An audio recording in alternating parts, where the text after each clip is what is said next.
ایک مزدور قسم کا آدمی تھا، اس کی عورت نے امام جعفر صادق رحمۃ اللہ علیہ کو یہ کہتے ہوئے سنا کہ آج 22 رجب ہے، جو انسان میرے نام سے کنڈا بھرے گا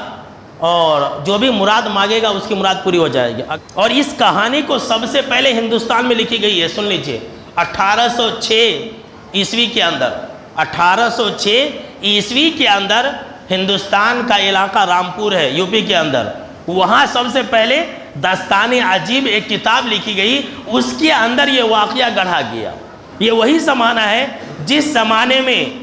عجیب و غریب قصے لکھے گئے۔ مثال کے طور پر الف لیلا کی کہانی لکھی گئی، مثال کے طور پر طوطا مینا کی کہانی لکھی گئی، مثال کے طور پر وہ جو علاء الدین کا چراغ وہ لکھی گئی، مثال کے طور پر وہ ہیر رانجھے کی جو کہانی لکھی گئی جس دور میں 20ویں صدی کے اندر، اس دور میں یہ من گھڑت کہانی لکھ کر کے سنیوں کے اندر پھیلائی گئی۔